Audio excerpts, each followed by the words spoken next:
You're listening to the Gabe Molina Podcast.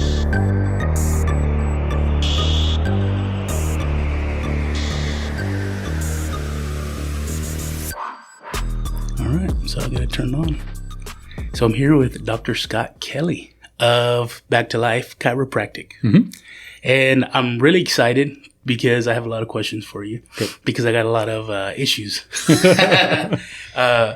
I was introduced to you by William Moyer, the hypnotherapist, and I did a great podcast. He said, you really need to meet my neighbor. So I said, great. So tell me a little bit about you. Certainly.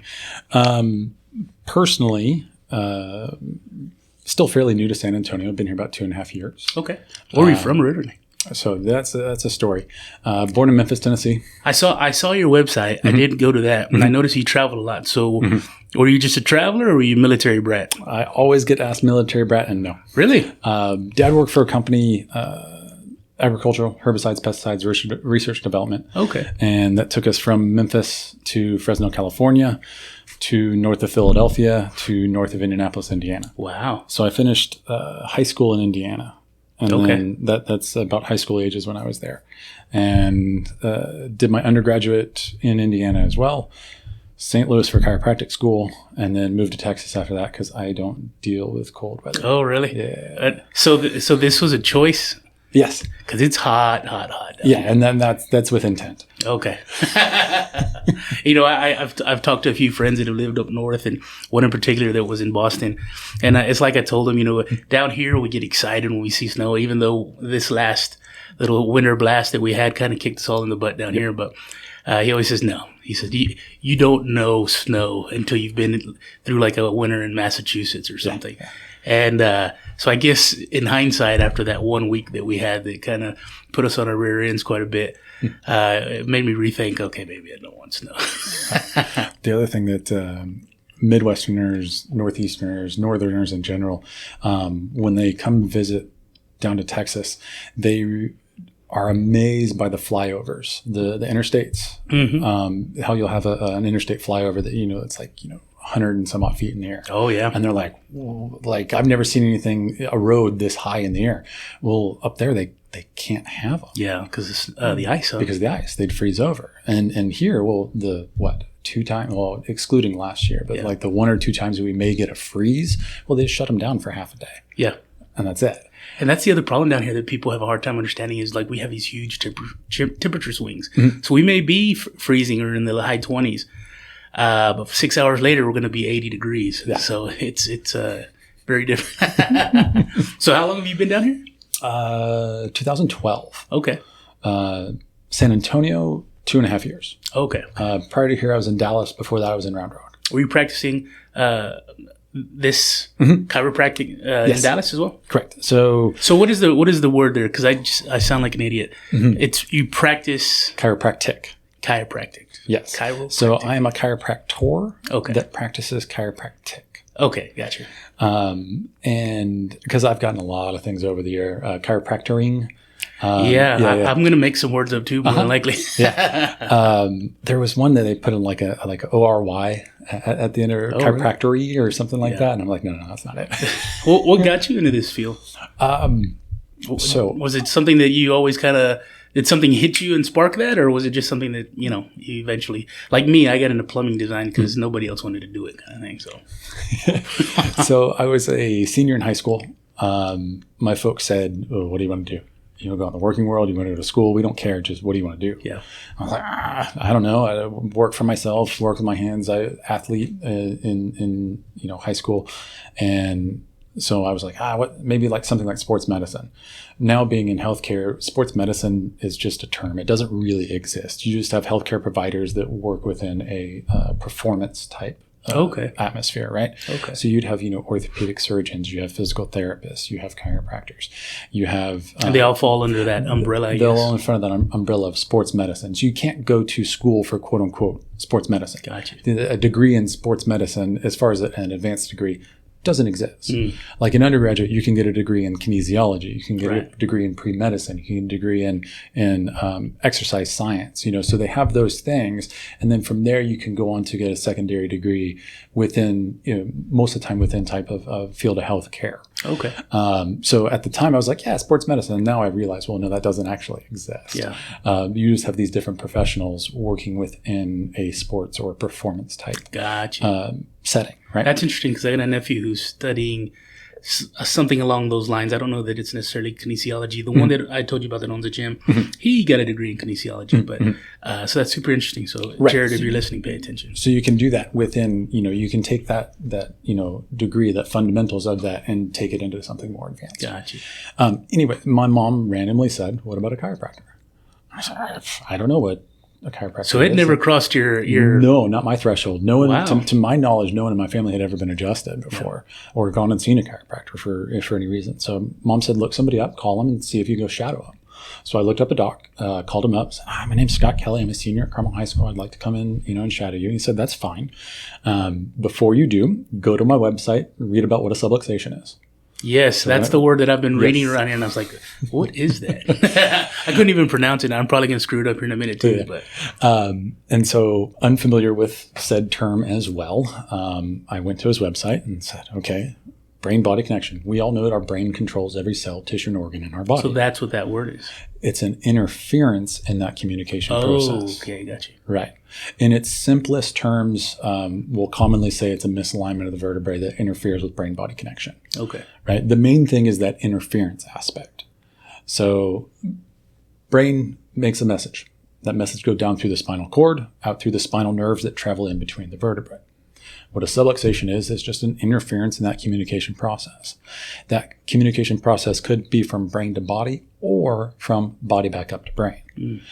There's actually more messages that go from the body to the brain than from the brain to the body because it's getting feedback, right? Okay. It's everything from, as you and I are sitting here right now, so we can maintain upright, right? Yeah, so, and I'm slouching already, so I'm going to have to be mindful of that. Well, not even talking about proper posture, just so that our body doesn't fall over.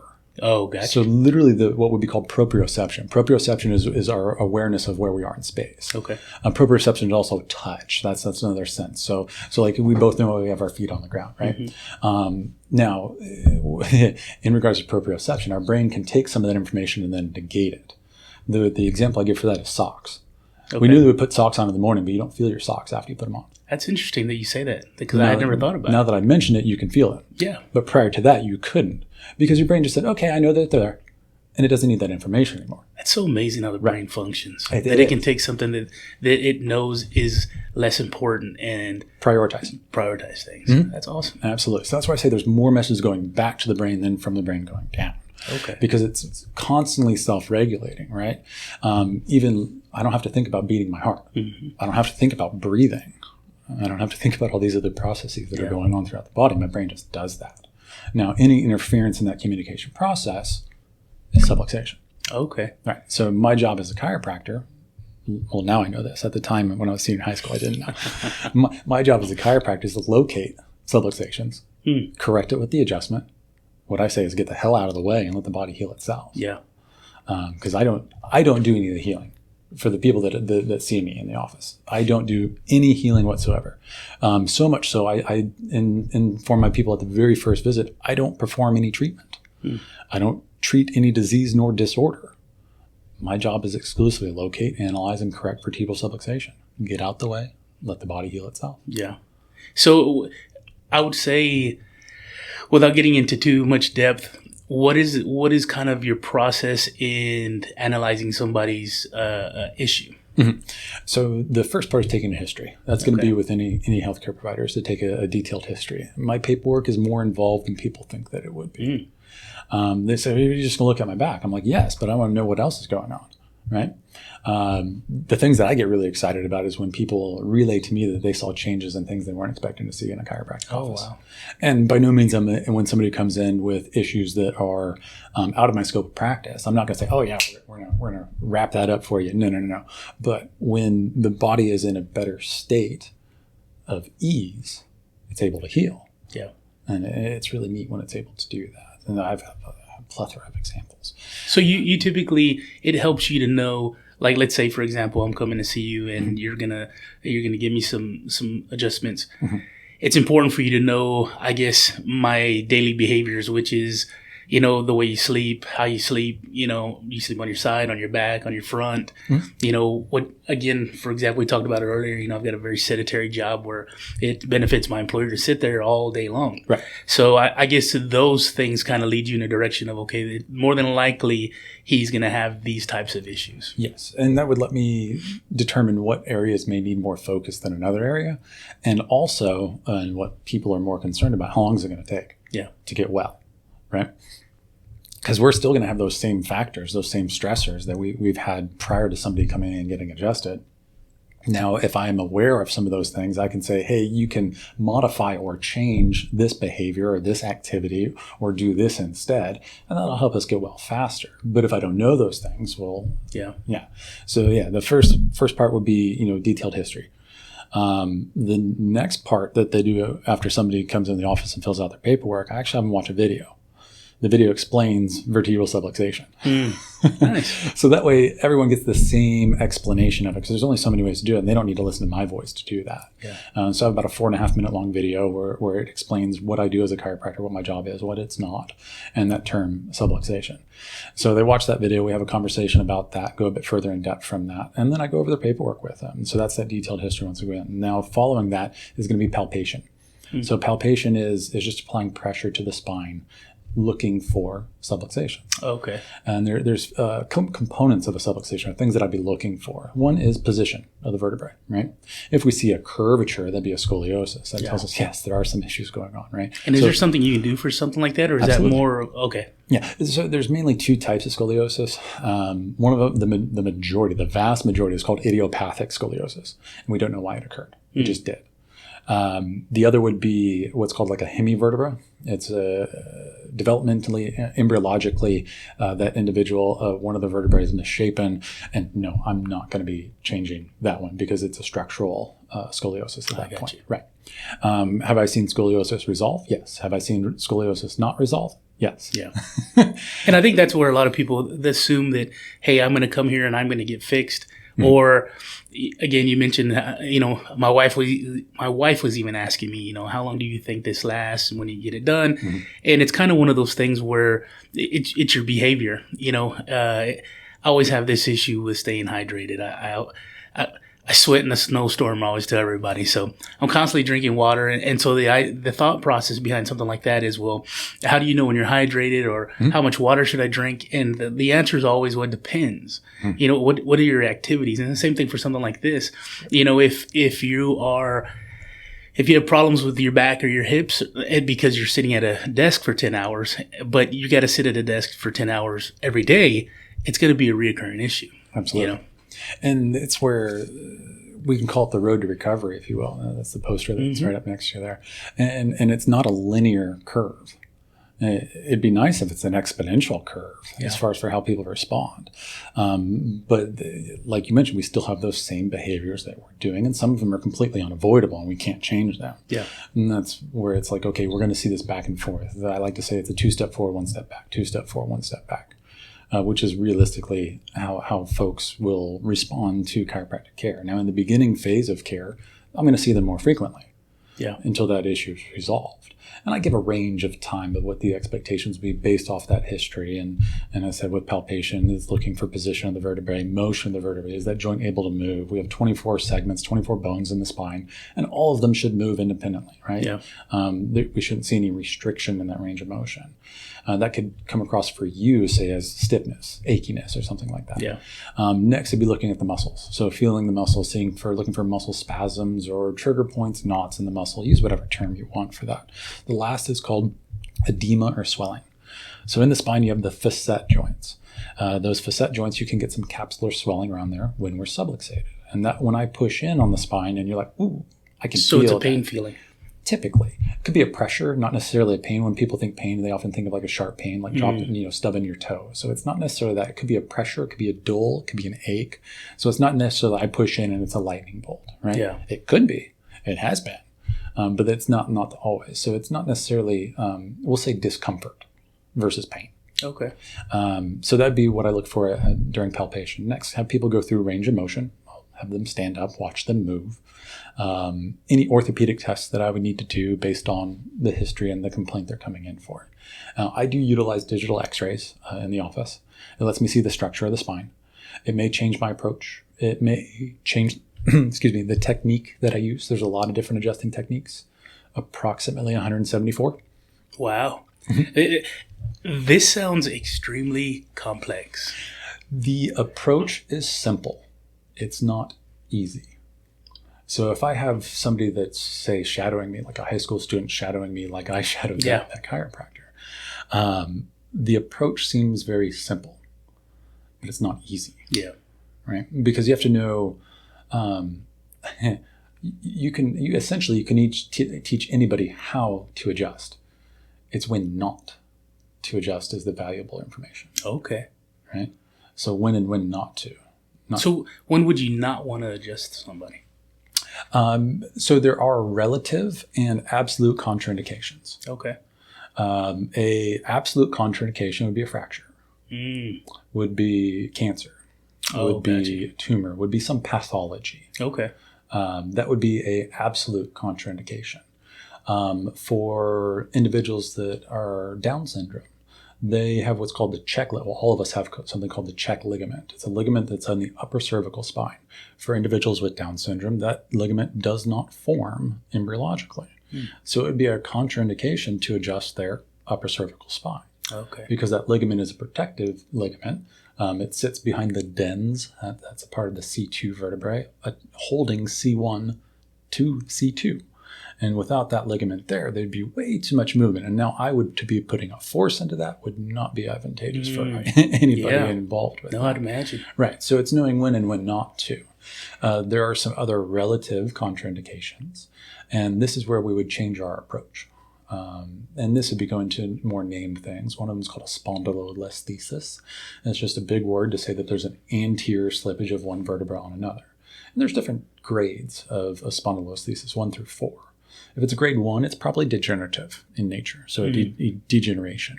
If it's past that, now it gets into what's called a pars defect. A pars defect is actually a fracture in the spine. It's one that is a relative contraindication, so you can adjust it. You just do it differently. Yeah. Yeah.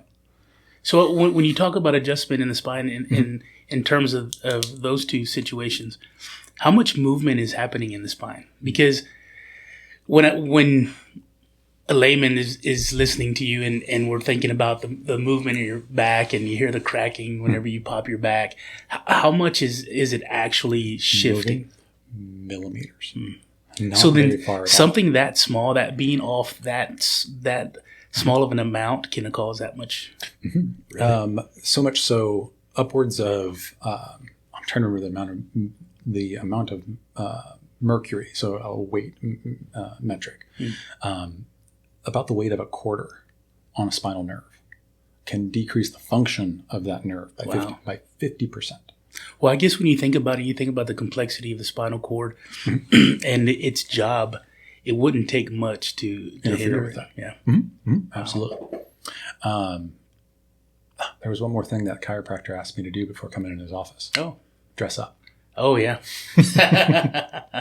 That probably affected how I dress in my office now. Yeah. Just from an early, understanding and watching him. So I did shadow his office. I read about subluxation. I went to his office, watched him adjust for 2 hours. I had a pen. I had a notepad. I didn't write down a darn thing. Yeah. I didn't write down a thing. And so we go in his office afterwards. Do you have any questions for me? And I just sat there slack-jawed, just in amazement. I was like, that's what I want to do for the rest of my life. So I went to undergrad, finished undergrad, straight to chiropractic college, and then moved to Texas. That's awesome.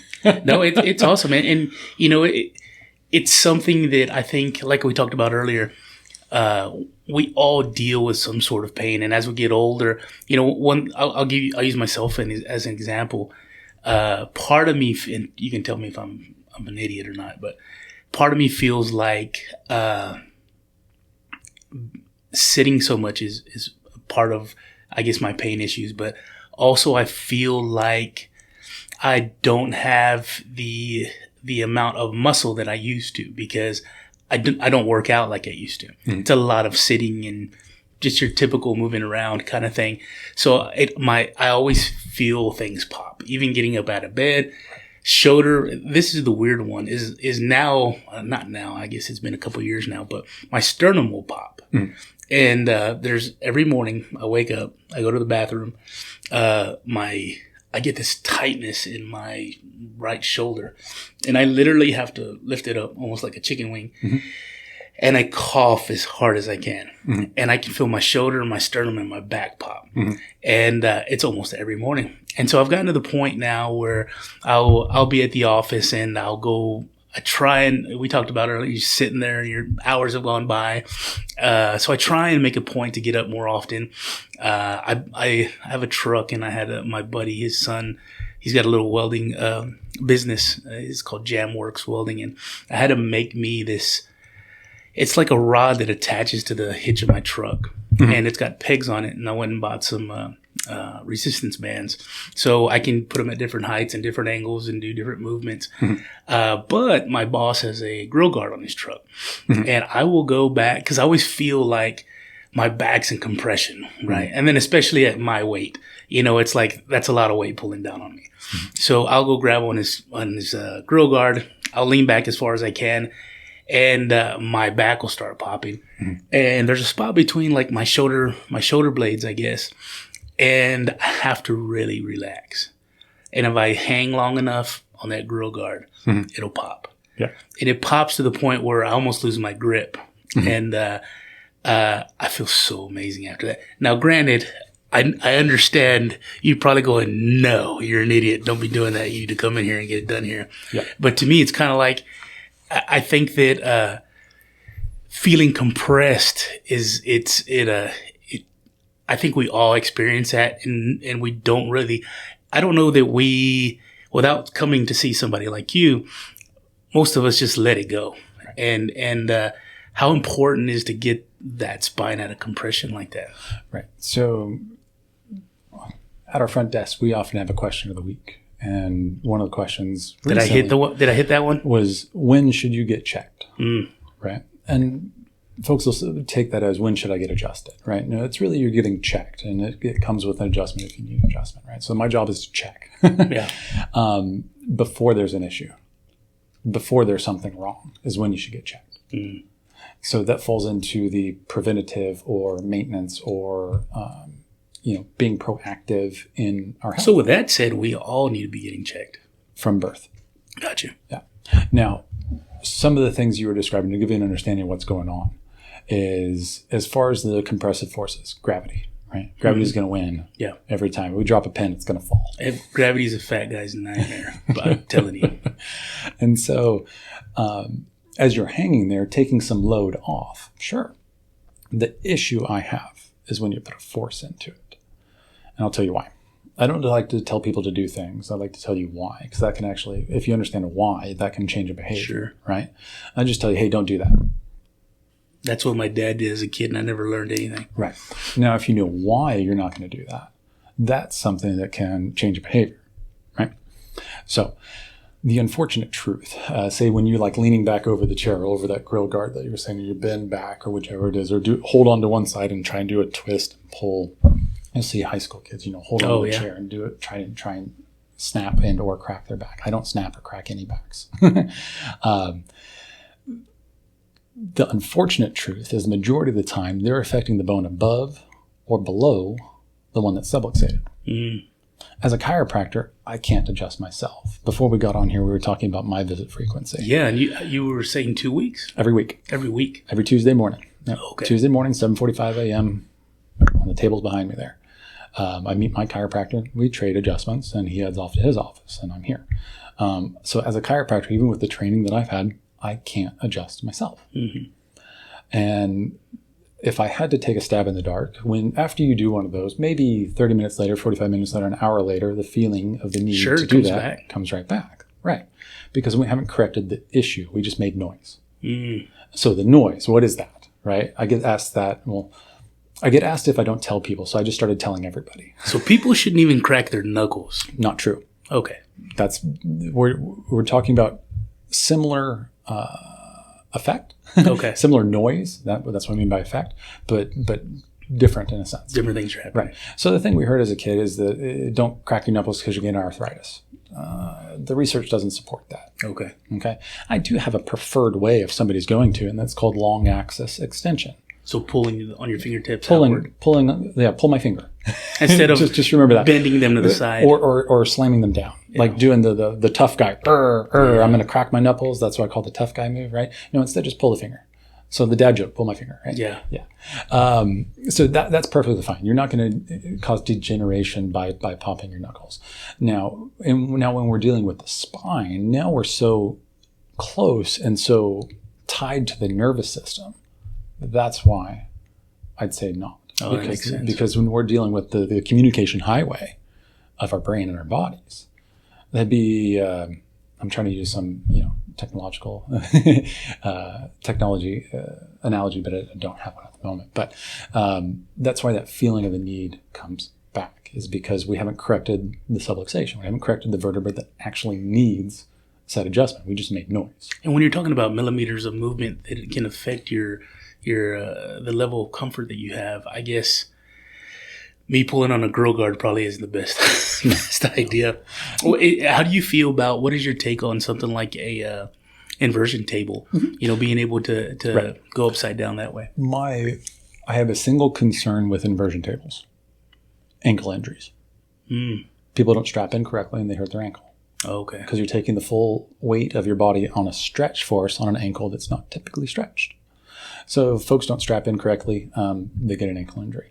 Now, in regards to if somebody has an inversion table, cool, utilize it. Yeah. I wouldn't necessarily tell somebody to go spend the money on it.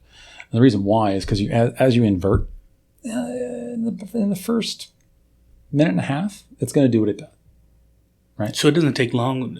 You wouldn't spend more than a couple of minutes on an inversion table? No, because the intrinsic muscles of the spine are going to start to hold on. Now, this would be different than, say, a decompression therapy. That's a table where you're strapped into it. It has a strap that goes around the hips and around the ribs, and now that puts a stretch force that's controlled by computers. So it's a pulley system, so it pulls it at a specific angle with a specific amount of tension, and it does that for an amount of time and lets down by 15%, does it by amount of time and lets down for 15%. The muscles can't do anything against that. Right? Versus as we invert, now we're just taking gravity off the spine. It'll feel fine. Is it going to correct some issues? Probably not. Is it palliative? Does it feel good? Sure. That's why I say if folks have them, perfectly fine. But I think you could spend your money better elsewhere. Okay. Yeah. The noise that we hear, people commonly call it a pop or a crack. And that's a very common term folks will use. But it actually has a term. And it's called cavitation. So cavitation is just a release of nitrogen into the gaseous form. So you change the pressure inside the joint. Nitrogen gas is released and it makes a noise. Okay, so that's what we're hearing. That's what you hear. Okay. Correct. And in regards to adjustments, is there commonly cavitation? Depends on the technique. There are some adjusting techniques I use where there's almost always cavitation. There's some adjusting techniques I use where there's almost never cavitation. It just depends on the technique that's utilized. So I mentioned that with the first visit. Before I adjust somebody, I go through literally that. It sounded like a stock answer.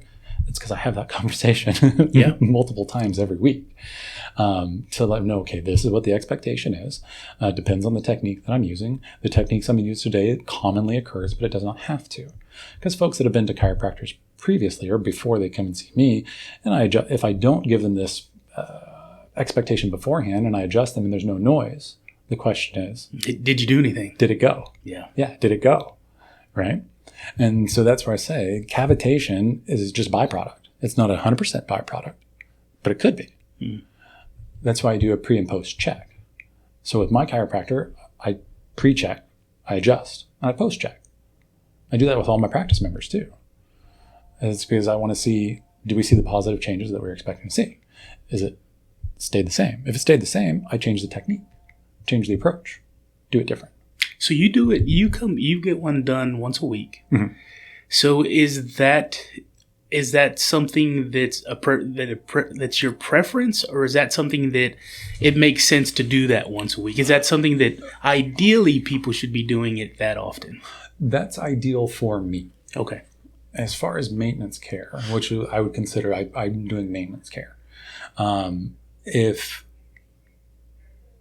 Sorry, we heard that. No, Phone that's was no ringing, problem. the voicemail was going off, so I can hear in the I've background. done podcasts with my dogs licking water out of the bowl and barking at the. But I have some people where their maintenance need is every other week, twice a month. I have some folks, their maintenance need is once a month.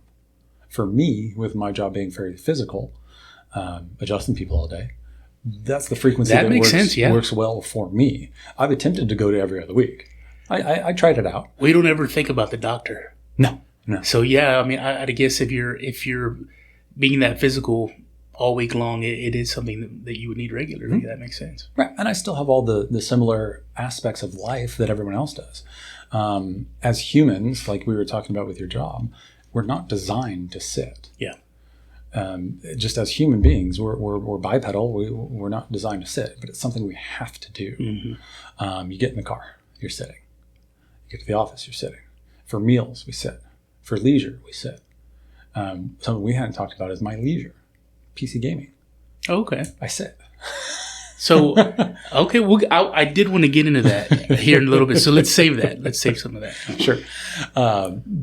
So as far as maintenance goes, it depends on the individual. And I have had some people that started at weekly maintenance and they said, you know what? I think I'm doing good. I'd like to go down to every other week. Sure. Let's give it a go. And they've done that for a while. And they were like, no, I think I was doing too better. long. I went too long, right? And I've had the reverse of that goes, where folks were just coming in once a month, and life happened. So then we did some visits back to back, and then spread it back out again. So it's not like one cast or one mold that everybody fits into, because everybody's needs are different. Everybody's history is different. You never know what's going on with another person, right? I think that's important for people to realize is there isn't a perfect box that you're going to fit into. You really have to be your own advocate, and you need to evaluate what your needs are. And then whether it's coming in for an adjustment here or therapy with Bill or whatever it may be, the gym, maybe it's going for walks and hikes. We need to evaluate what works best for us. Absolutely. And then, but we're so easy to want to go, well, what does Joe Blow do? I want to do that because they see that and they see somebody else's results, and they think if I do exactly what they do, I'm going to get that exact result. And sometimes that's not always the case. And this gets into the social media where they only show their victories. Yeah. And there's a lot of failures that get to that victory. You don't see the failures too, right? Yeah, you're exactly right. And so then it's a perception thing at that point. So like if you had somebody that was, or let me ask you this. What has been some of your worst cases that you've had to deal with as far as getting someone back in alignment? And is there ever a point there where you would tell them, hey, you need to go to a medical doctor and possibly have surgery for something like this? Yeah. I've had both. I've had people avoid surgery, and I've had people come to me where the referral was the first step. Just recently had a gentleman that's later in life. He came to see me, and on his paperwork, he only noted a 4 out of 10 on the pain scale. So I do have a pain scale from 0 to 10. 4 out of 10 on the pain scale. Was not able to stand upright, couldn't really bend too much. Getting up and down from the seated position was quite difficult. He had seen his primary care about a week before coming to see me. They prescribed muscle relaxers, painkillers, and so forth. No imaging, no anything like that. I took x-rays, so I did my So they didn't do any sort of imaging? No. Wow. That's interesting that they would prescribe him, that medication without being as thorough as what they probably could have. Right. And that gets into the issue that we found. And so took films and noticed a compression fracture at L5. That's not a common place for a compression fracture. And by compression fracture, as far as the spine goes, you have the body of the vertebra, so the vertebral body. A compression fracture is a pancaking or loss of height of that vertebral body. Can that happen naturally through, I guess, degenerative bone failure, or is that an impact? No, that's typically an impact. Okay. And if there is an impact, it's most commonly at T12 or T11. So about 5 or 6 vertebrae up from the transition from the mid-back to the low back. That's the most common area for a compression fracture. I had a gentleman, I'm going to sidetrack. I had a gentleman when I was in Dallas. He came and see me. He was in a wheelchair, lost lost the use of his legs 3 years before seeing me. Accident where he fell off a 3-story. He worked in construction and fell off a 3-story roof and had a compression fracture at T12 and lost the use of his legs. He was paralyzed from leg down or from waist down. And we're adjusting him. I'm not adjusting that area, that segment, because that'd be one of those absolute contraindications. Sure. And not only that, he had surgery, so he has rods in his spine from T9 to L2. So from T9 to L2, I'm not touching that because those are going to work like one vertebra. They have a rod in them that's stopping them from moving, which in his case is 100% necessary. Yeah. So I started adjusting him, and his wife was clipping his toenails, and she got the skin, and he could feel it. This is about 3 months into care. First time he's felt anything in his feet in 3 years. Really? So the next question, the next time he saw me after telling me that story is, am I going to walk again? Yeah. That's a heavy conversation. That's a super heavy conversation because he's probably putting a lot of hope in being able to feel that pain in his toe. Exactly. So that's one of the successes of something that had a traumatic experience, right? Now, going back to the gentleman that I saw just let's stay on him for a second. Okay. Did he progress any farther outside of feeling that pain? Or, I mean, I'm not necessarily that he walked again, but did he get more feeling? The conversation I had with him is that I'm not going to be the one to tell him no, that he's never going to walk again, but I'm not going to sit there and say, oh, yeah, we're going to get you upright in X amount of time. Sure. Due to life happening, he was unable to continue care after about another month or so. Gotcha.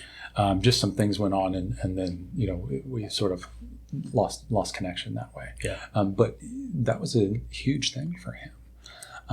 Just to have that feeling again and some hope, right? Hope's a huge thing. And I'd imagine that when somebody is in that position and you've gotten to the point where, doctors have told you, hey, you're it's not happening again. Right. To be able to have that feeling and something that you may not have had for probably years, that's huge. Yeah. It's huge. So yeah, unfortunately, I don't have much more to as far as success on as far as we got him upright again. He can use walker, blah blah whatever. Just some life circumstances, stopped him from moving forward with that. But the gentleman I saw 5 weeks ago took X-rays, compression fracture at L5. Not a commonplace, and the behavior or the activity that put him in that amount of pain before, he was getting ready to move. He was rolling up rugs and moving the rugs. That was the activity that set off his pain. Really? Yes. So not a big stimulus and this may be during that history taking that he did as primary care. They said, oh, you were just moving stuff. It's a muscle thing. It'll, here's thus said, muscle relaxers and pain relievers so you can sleep. And I guess that's something where the people equate those two things, where if you get a pain through movement, it's a muscle issue. If you had pain through impact, it's a bone kind of thing. Right. So they wouldn't necessarily, the activity or behavior didn't elicit enough of a response to warrant some advanced imaging, right? And he happened to see me. Maybe if he went back to his primary care with the same level of pain or worse, they would have done some advanced imaging, which is what I assume would happen. Yeah. But that's part of my initial, is I want to see the structure of the spine before I put a force into it. If I didn't have those x-rays and I put a force into it at L5, that's not going to be advantageous for him, and it's certainly not going to be advantageous for me. Is that something, and I hate to kind of put you in this sort of position, but is that something where somebody could be in a position where they get more damage to? Yes. Okay. And that would fall into liability insurance, also known as malpractice insurance. Right. So a claim could have been formed that way. If I don't do my due diligence in this world of healthcare to determine what, it goes back to what we were first talking about. You can teach anybody how to adjust. It's when not to adjust is really where it comes in. That makes sense. Right. So uncommon area for a compression fracture to occur. Saw it on the x-rays. And I also have, I have other colleagues, and one of them it's called a DAC bar. He's a chiropractic radiologist. Mm-hmm. So he reads MRIs, X-rays, CT, ultrasounds. He reads imaging all day long. And so I sent the images over to him as well, because I wanted a second set of eyes on it, as it's not a common place. And it's like, okay, are we talking about a pathological fracture? No, that's a problem. Pathological fractures are secondary to something else. Okay. Most commonly metastasis. Gotcha. A secondary cancer. Gotcha. Right. And that happened to be the case for this. Oh. Right. So then was he able to, I guess it's terrible to find out that you have cancer after that, but I guess that is a benefit to him to know as early as possible. So. Correct. Right. And so the next step from that is to MRI. Take MRI and have an ortho consult. Gotcha. Yeah. Now, I can co-manage care to do some palliative type care, and that's the choice of the individual.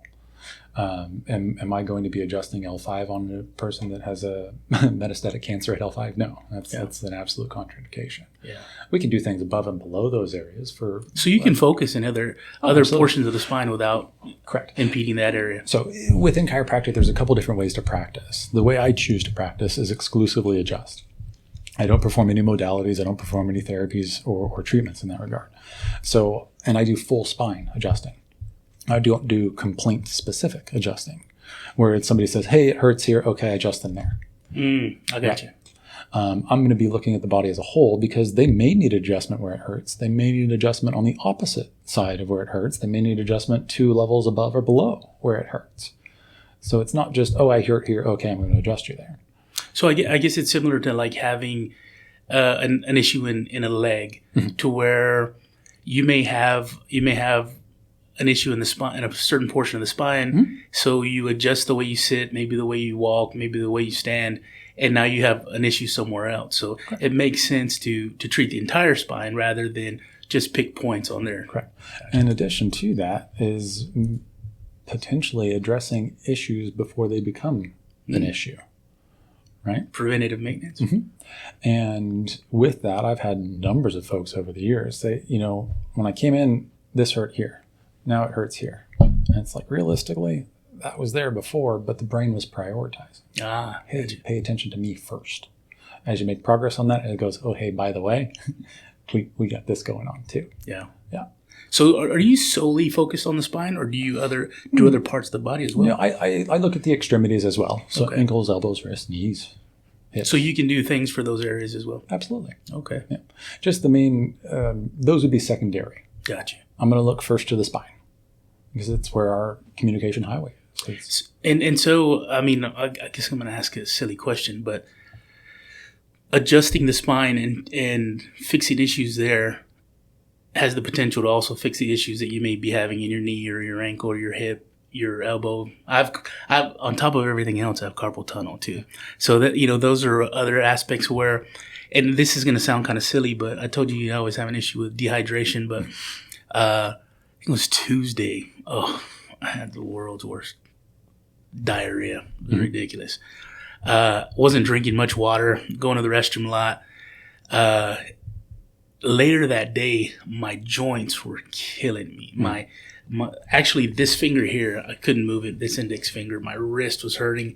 I ended up drinking a gallon of water the next day, and in getting hydrated, I felt better. So, I guess adjusting the spine can affect other things like that. So even carpal tunnel. Oh, absolutely, carpal tunnel. I'm going to look at the lower mid-cervical spine for carpal tunnel. I'm going to look at the wrist as well, especially for folks that are in IT. Yeah. So, yes, I look at the shoulders, elbows, wrists, every visit on everybody. That just comes with the office visit. Okay. And those are the same every darn time because there's not much to change with those. The spinal adjustments is what changed from visit to visit. So when you get people in for the first time, how long is that initial? About 45 minutes. 45 minutes. You can assess the entire because you're assessing the entire body for the most part. Correct. And you can do that in about 45 minutes. And it's about 20 minutes face-to-face time with me. Okay. The initial paperwork is 10, 15 minutes, 4.5 minute video, conversation with me, brief exam, x-rays, adjustment, in 45 minutes. Wow. Second visit, about 20 minutes. Second visit, we go over any of the imaging that we did. So any of the x-rays that we took, I teach people how to read x-rays because I want them to know what I'm looking at, what they're looking at before they look at their own x-rays. And then I bring up their x-rays and go over those together with them. That takes me about 10, 15 minutes and about 5 minutes for an adjustment. That's impressive. Follow-up visits are 5 to 10 minutes. I say 10 in case I'm adjusting somebody. It'll be about 5 minutes and I'll get to you. Oh, okay. So like if you've got somebody that's been coming to you for years and they've been coming for regular adjustments. They've been doing it, let's say, every couple of weeks, once a month, whatever their scheduling requires. You can take care of 2 to 3 minutes. Really? That 2 to 3 quick? minutes. Yeah. That's awesome. And for people that have been to other chiropractors before, and they said, "Well, they that's it." Yeah, that's absolutely everything you needed. And depending on the rapport that I have with them, and if I'm feeling a little ornery, I'll point out it takes me about 45 seconds to adjust my wife. And I love my wife a lot more than I like you. That's awesome. So, and obviously I don't say that with everybody. Some folks would take that the wrong way. But it just sort of puts into perspective is that I care a lot more about her. Not saying I don't care about that person. Sure. I just like her a lot more. You got to see her every day. Yeah. and it takes me about 45 seconds to check and adjust her. That's impressive. So let me ask you on the business side of that. Mm-hmm. You've got to have people that go, I don't know what it costs to get something like that done, but I would imagine people would go, man, I just spent, I'm going to make up a number, $200 on 2 minutes. Mm-hmm. Now, when they leave here and they feel fine and they don't have the pain they have, I think that's when it kicks in where it goes, hey, it's worth it. You know, but sometimes you go to Walmart and you spend $140 and you leave with one bag and you go, this is $140. So do you ever run across that? And what is your, I guess, what's your explanation to somebody when somebody's trying to, I guess, provoke conversation onto what I've paid and how long I've been here kind of thing? Right. And there's a little story. You got a big, large ship, like a freight type ship, like the ship that got caught in that canal 2 months ago. Mm-hmm. The Evergreen. So a really big ship. They have really big engines, and it stops working. So you bring in a mechanic. Mechanic walks around, takes a look, pulls out a wrench, goes over to the side of it, and hits it. Starts up. Sends an invoice, $10,000. And the owner of the ship's like, $10,000. You spent no time whatsoever. I need an itemized statement. I said, okay. $1 hitting the engine. $9,999 knowing where to hit. Mm-hmm. Yeah. I guess it's one of those things where the proof's in the pudding, you know, when you can feel that benefit. Absolutely. Yeah. And to give you an idea of fee structure in the office, $200. My initial visit is not $200. It's $15 less than that, $185. Okay. And so that'd be for a consult exam, full spine x-rays, and an adjustment. Okay. Right. My follow-up visit's about a third of that. Okay. So then it's not any, again, we talked about it earlier, you know, where, and here I am I am definitely the most unhealthy person in this room right now. But when we talked about my nephew and his gym, and his what he tells people is invest in your health. You know, and a lot of people sit there and go, well, I don't want to spend that kind of money. You know, you're going to spend it on, you're paying $200 on your cell phone. You're paying, you know, $200 on Time Warner. It's like, why wouldn't you pay for something, like you said, your health? You know, it's the most important thing that you have. People need to understand, and I think they do the older we get. You know, like I said, I didn't feel this terrible when I was younger. You know, as I get older, I'm like, oh my God, I need to start doing something. But we need to reprioritize that. And it may cost a little bit of money to get that kind of thing done. Well, the thing that you said is you're going to be paying for it one way or another. Yeah. Whether it's now and or later. And if it's later, it's typically costs more. So you can invest some upfront and continue to do that over time, or you neglect it, and then there's crisis. And crisis intervention is more expensive. Sure. It just is. And now you're talking hospital visits, further advanced imaging, right? MRIs, CTs, things with contrast, those type things. And now if we need a surgery, how much is a surgery? It's baffling how much that is nowadays. Absolutely. So now all of those things have now added up, because you couldn't just go get the MRI. You needed to go to a provider that's going to refer you to the MRI. The MRI results come back. Now you need to go to a specialist. Now that specialist may order some other testing that the primary was unable to order. And what if all this could have been prevented? And all those bills start showing up 3-4 months after you had your procedure. You go, what is it? Where is this coming from? Right. So you guys here, aside from the adjustments, I was looking at your website, y'all do massage therapy also? I have massage therapists that work in the office. Yeah. And then you also do, I think it was diet or food coaching. So it's more so, I have a master's in nutrition. Oh, nutrition. Yeah, along with the DC, the doctor in chiropractic. Okay. So with the nutrition degree, my return on investment is terrible.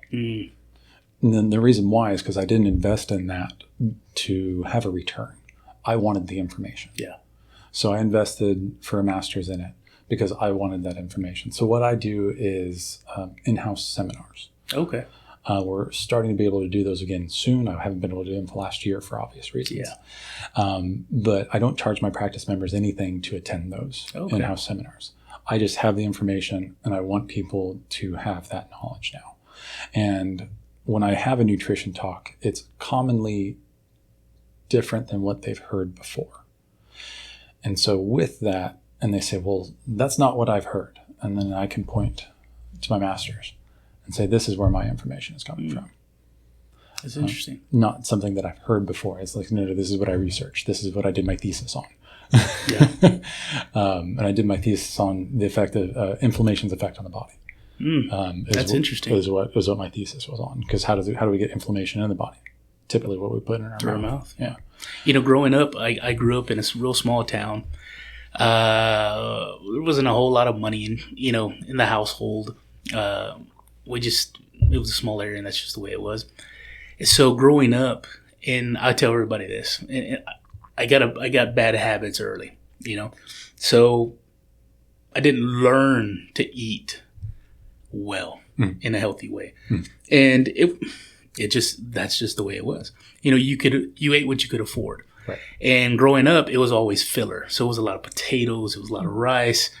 Protein was expensive, so that wasn't purchased as much. Bread was cheap, so it was filler food. Right. And there were some vegetables at times, but a lot of it was rice, potato, bread. Yeah. Eat a lot of it if you're hungry. And so those are the worst eating habits. Yeah.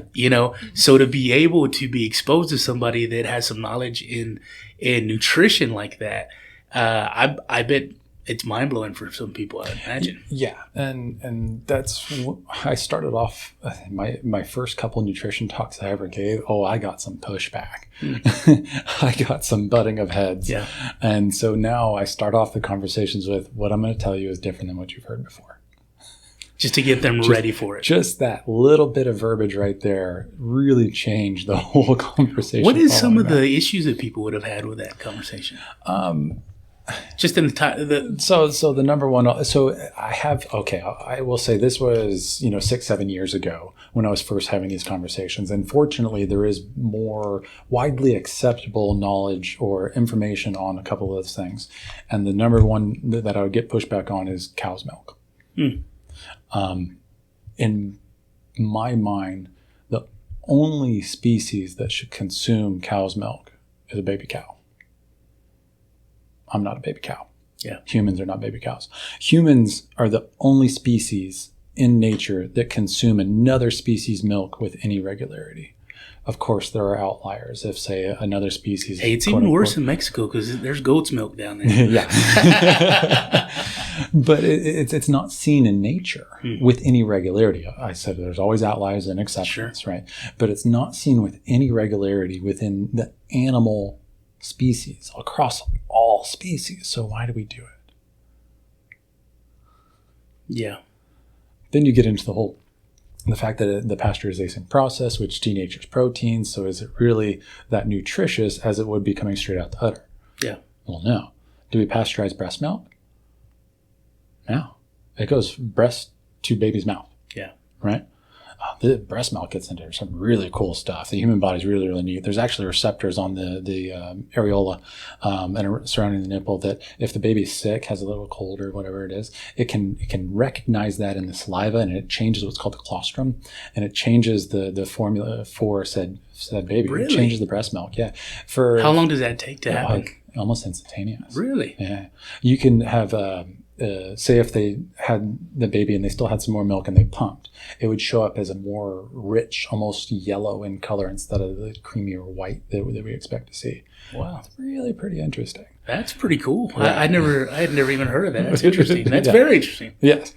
But yeah, so the milk thing was one of the biggest, pushbacks that I got. Next was like whole wheat. Well, whole wheat's still inflammatory. Yeah, it's just whole. Yeah. And getting into marketing. So that's really what I was breaking down for people so they've been inundated with nutritional marketing. And I had a conversation about this earlier today. If a company spends more on marketing than they do their product, I'd really question their product. Yeah.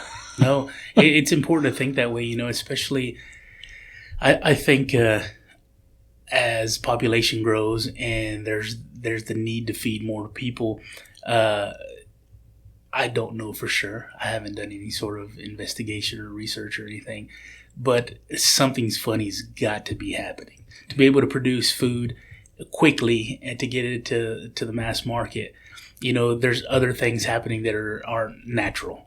And to be consuming that probably isn't the best thing for us.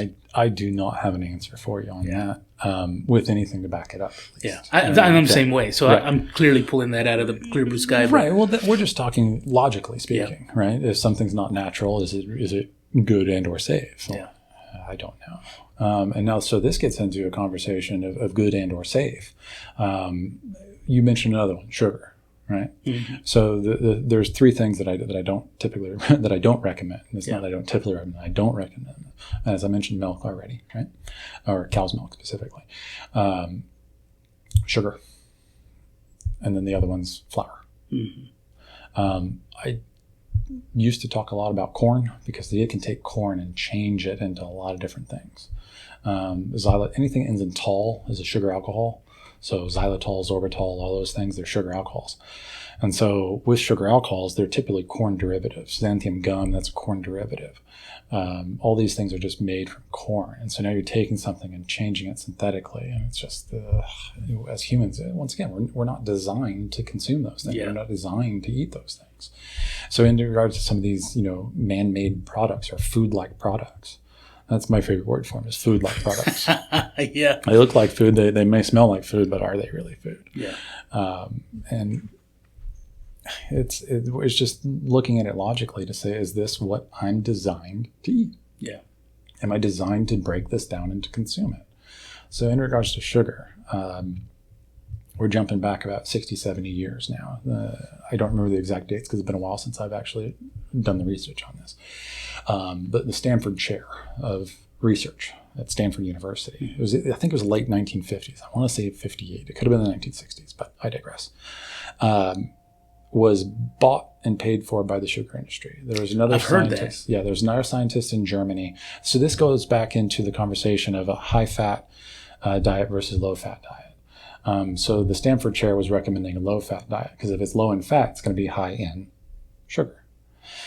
So every time a research article would come out of the scientist that's in Germany that was coming out saying, a higher fat, moderate protein, or moderate fat, moderate protein, lower carbohydrate is healthy. Every time something would come out from him, the Stanford Chair would publish just the opposite. Mm. And that's what we ended up taking and running with. So this runs into the low fat, all that fat is the problem. Fat's the problem. Fat's the problem. Fat's not the problem. Going back to chiropractic, our spine and nervous system, our brain and spinal cord are surrounded by fat. Mm. So taking that to now an extreme, let's talk about folks that are very, very no fat, so anorexia, right? So they do not have enough adipose tissue. They do not have enough fat around their nervous system. This is why you'll see decline in cognitive decline with these folks, because they literally don't have it. Goes also, so lack of nutrients. Not having that fat content, I guess, in their spinal cord area, is that affecting the way the messages get sent back and forth? Correct. Think of like insulation, right? Okay. Or an insulated wire. So in technology, they have insulated wires now where the messages go faster. Sure. Right. Take out that insulation, it goes slower. So it's just the processes aren't happening there as well. That's interesting.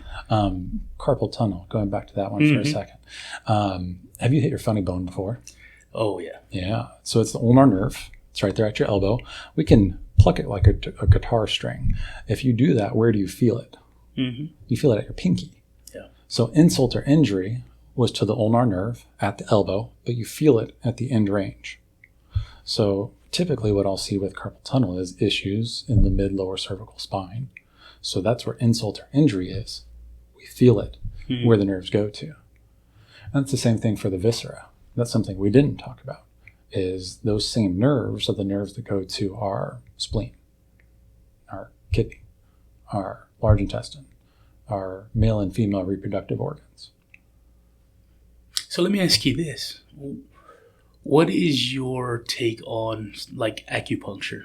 I love acupuncture. Do you guys do that here? Or I do not. Okay. I recommend people going to an acupuncturist. Okay. Going back to how I practice chiropractic, I exclusively check and adjust. That's exclusively what I do. I could have taken some weekend courses. It's about 100 hours of weekend courses, and I could do what's called chiropractic acupuncture. I think that would be a disservice to acupuncture if I tried to, for lack of a better term, bastardize it into taking something that it's not and not necessarily applying it to its origins. So I should probably ask an acupuncturist, but I'm going to ask you. Sure. What exactly is happening during acupuncture? It's working with the meridian systems. That's about all I know. Okay. So it's working on balance and bringing balance and tone to the meridian systems. The acupuncturist I see utilizes the pulse. So the pulse is at the wrist. In traditional Chinese medicine, there are 6 pulses. If I put my fingers on my wrist and felt my pulse, I'm going to feel 1 pulse. Because I'm not trained, like an acupuncturist is, to determine or distinguish between the different pulses. Similar to my approach as a chiropractor seems simple. I find an area that needs an adjustment and I adjust it. But how easy is it to find that area? How easy was it for that mechanic to know where to hit the engine to get it to start up again? Yeah. That's interesting. So as far as acupuncture, and I've been seeing something else, I guess, here recently, and I don't know how much of a benefit that it is to people, or maybe it's just the new fad. But I've been seeing the cupping. Yeah. What is happening? Is that something that actually is effective? Is a thing? Yeah. So within traditional Chinese medicine, there's what's called fire cupping.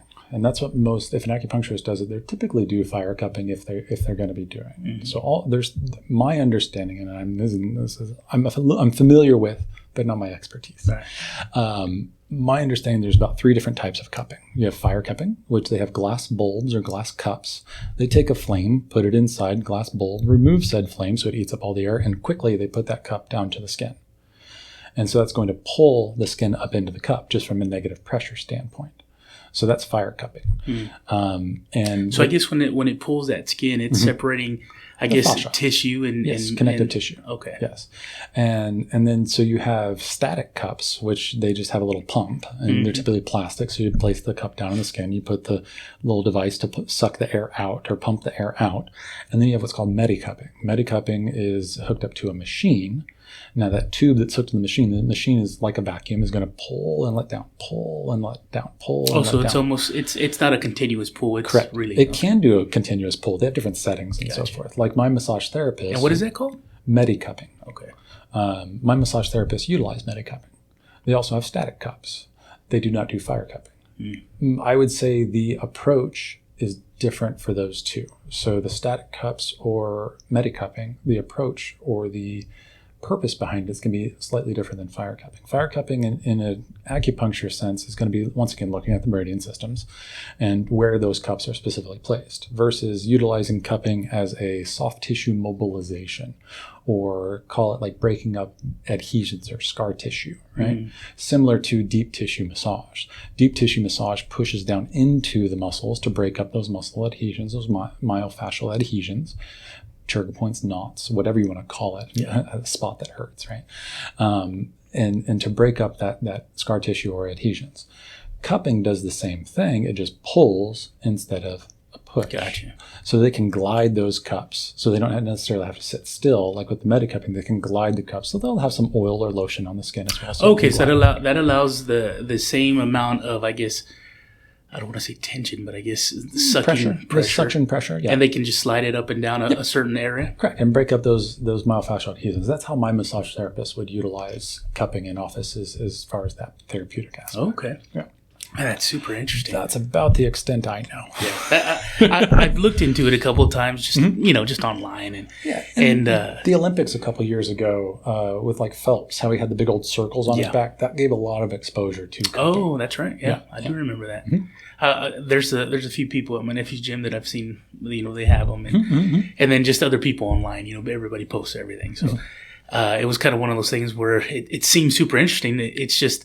I guess that's more of a what Eastern medicine style, and it's not something that it's getting more popular in this area, but it's still not something that like what you do. That's probably more. I don't want to say accepted, but I guess more people have more exposure to something like that. Just deals with a time thing. Yeah. Most folks don't know that modern day chiropractic has been around since 1895.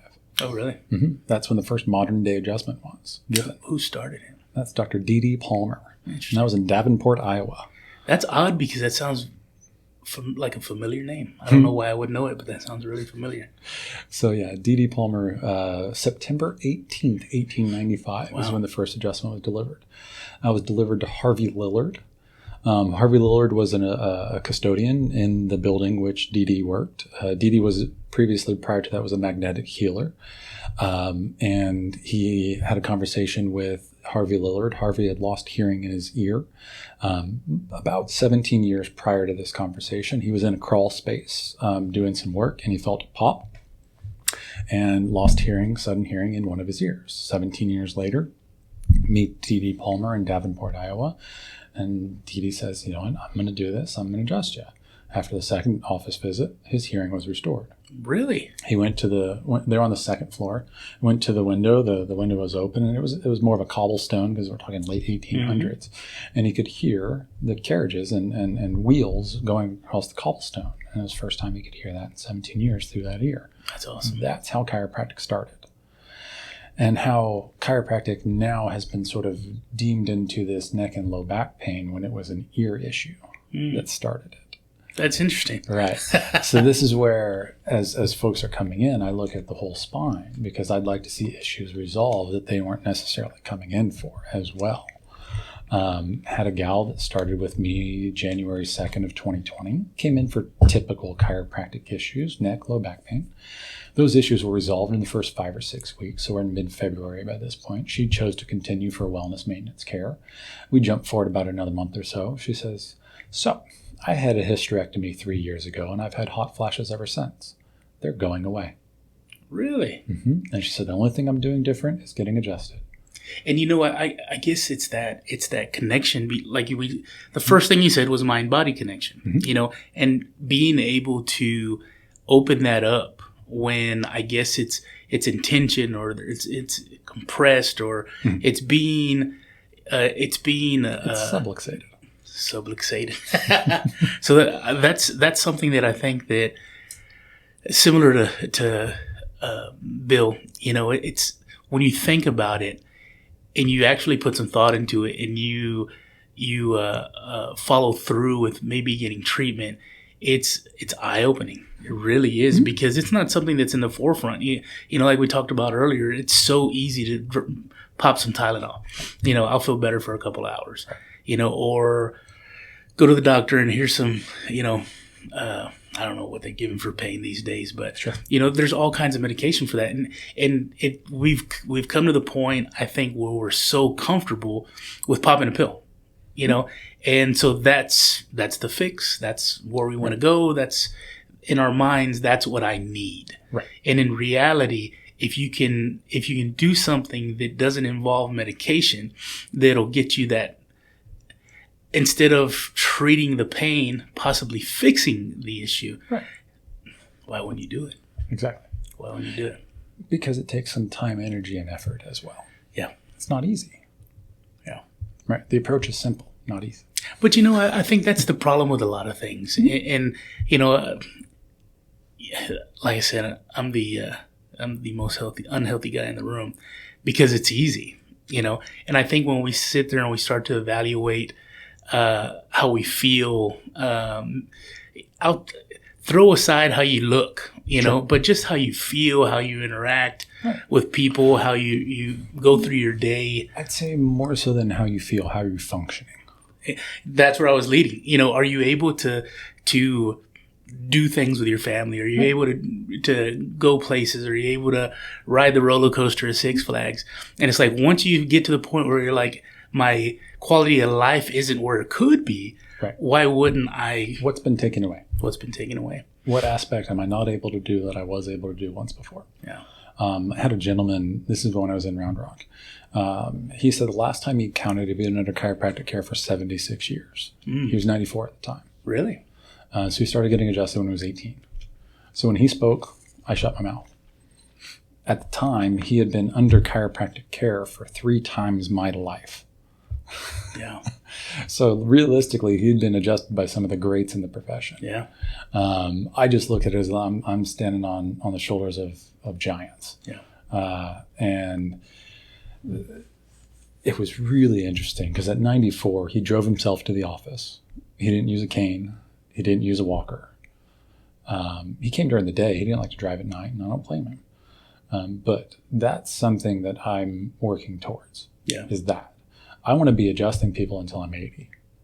I don't ever plan on retiring from chiropractic. Yeah. I don't ever plan on stop getting adjusted. When is my last adjustment? Hopefully right before I die. Yeah. That'd be really, really a blessing if that could be the last thing that happens before I leave this plane of existence, is to get one adjustment. That's awesome, and that's one thing that I'm enjoying this conversation with you. But one thing that I think people hopefully can get from this just through the audio, because they're not here with the two of us, is the passion that you have for what you do, and even knowing the origin of chiropractic practice and just the information that you have on nutrition. You know, you don't acquire that knowledge without being passionate about it. And man, I love it. I think it's impressive. Glad that it comes across. It does. It's impressive.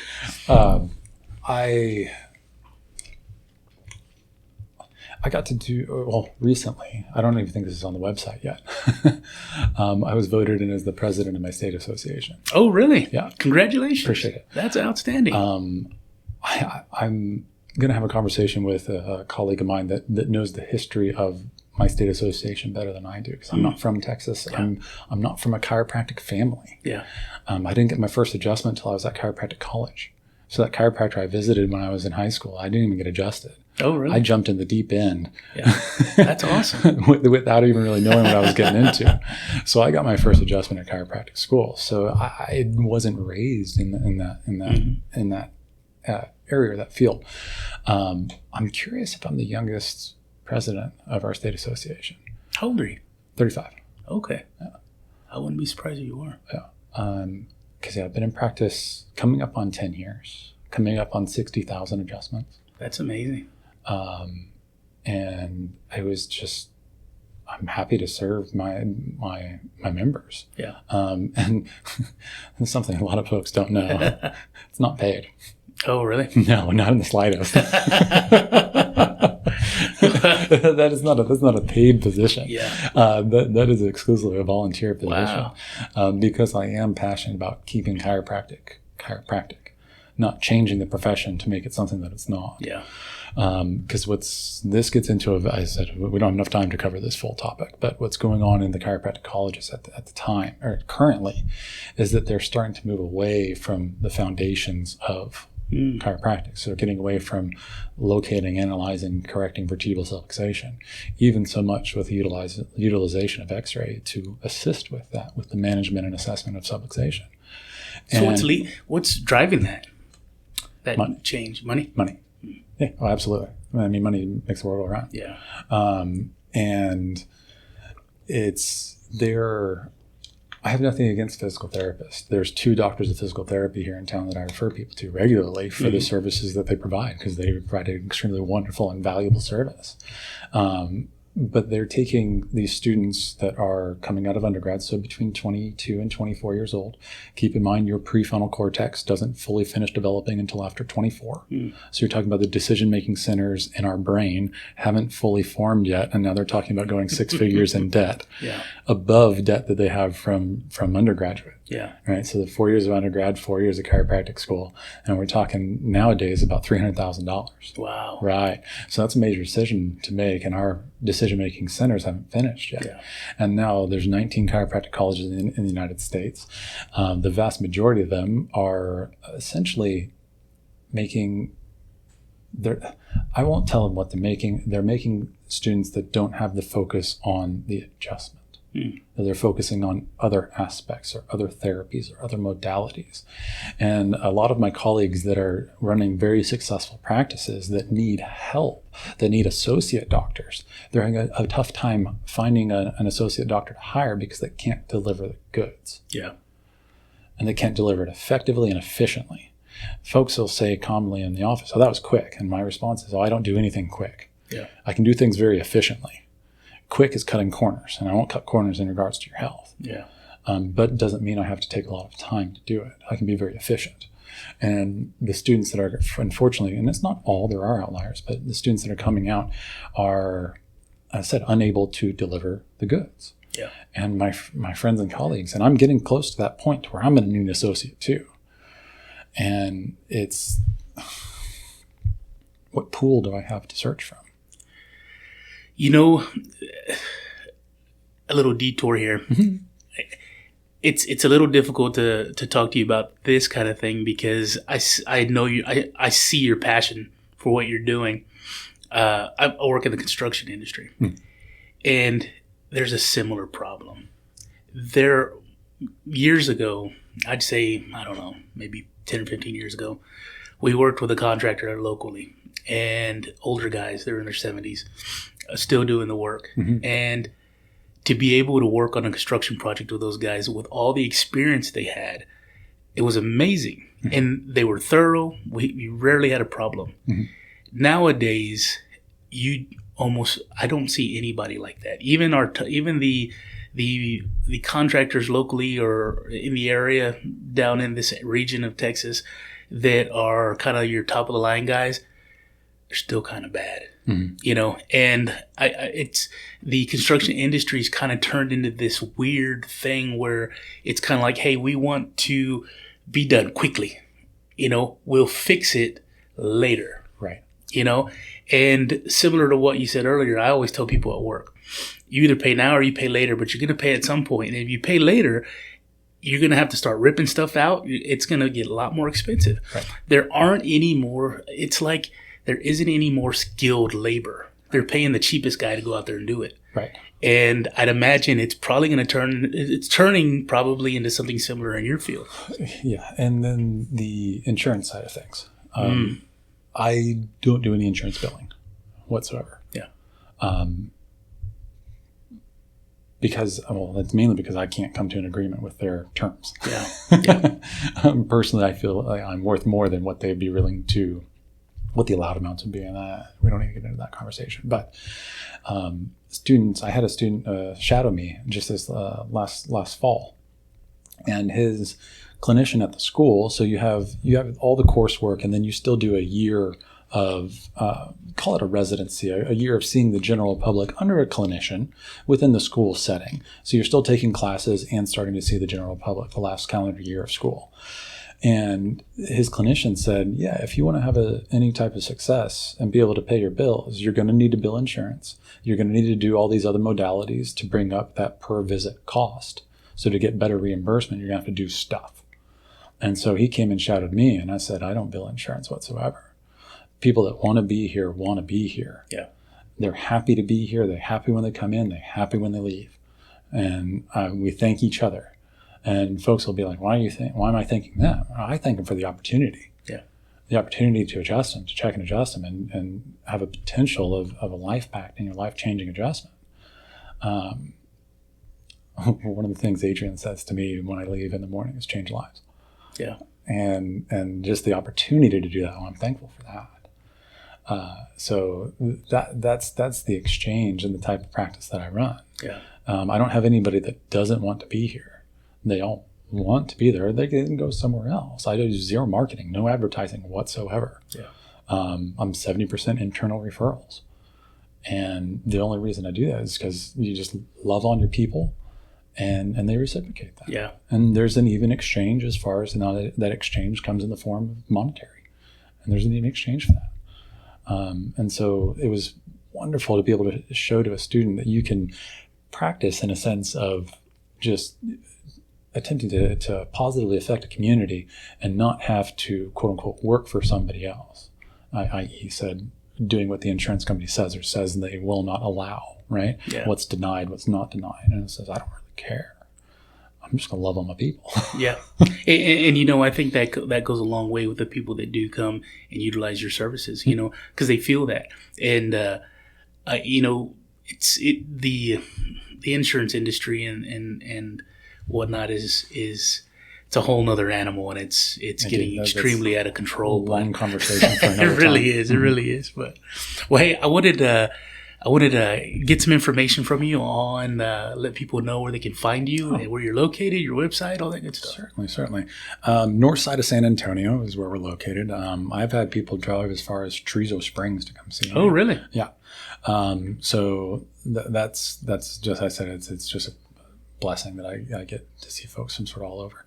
But in north side of San Antonio, Back to Life Chiropractic is the name of the office. So the website is backtolifesa.com. The 2 is spelled out, so T-O and S-A like San Antonio. Okay. Phone number 210-494-3000. Find us through those are the easiest ways to find us. We do have Instagram and Facebook and the like as well. But just searching Back to Life Chiro or Back to Life Chiropractic and typically find us. And again, no insurance. No, don't take insurance. No insurance. And typically, how long? Let's say if somebody wanted to come see you, Certainly. They called you. What are they looking at as far as being able to get a time slot to come see you? Is it within a week, a couple of weeks? Absolutely. I can sometimes accommodate same day, same week for sure. Okay. And if I can't do it the same week, I'll make it happen. Okay. Yeah.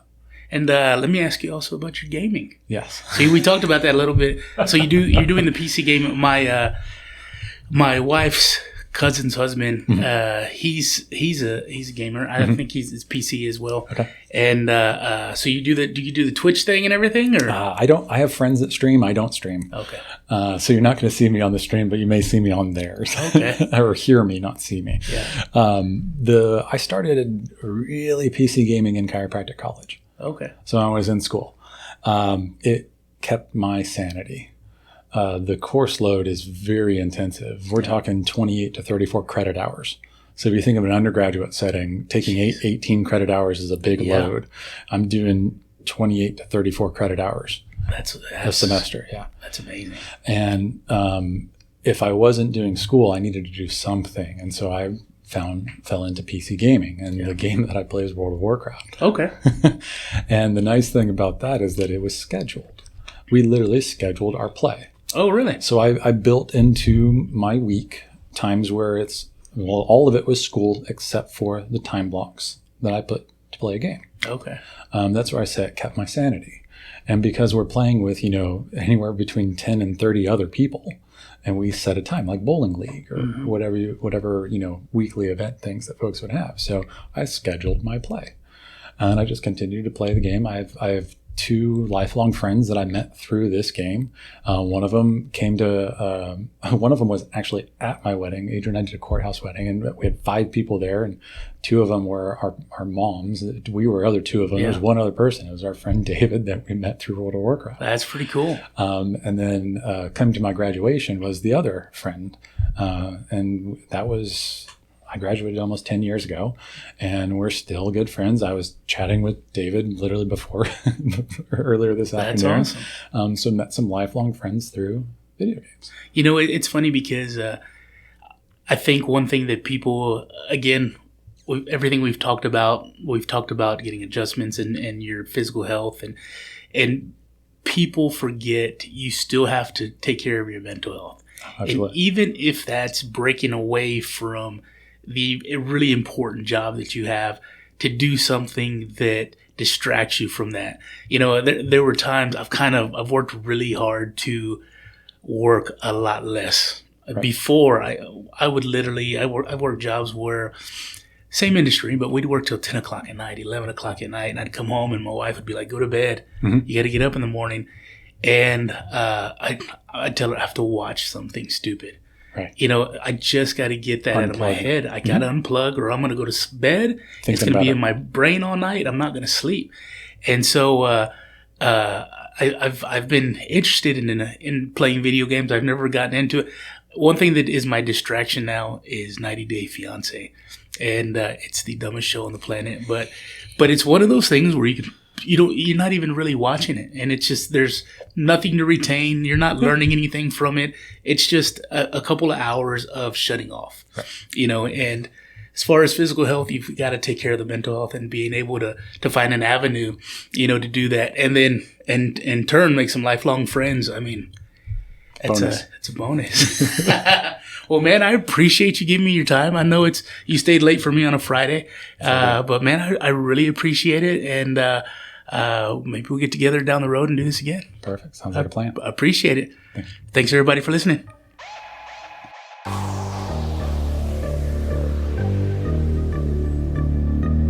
Thanks for listening to the Gabe Molina Podcast.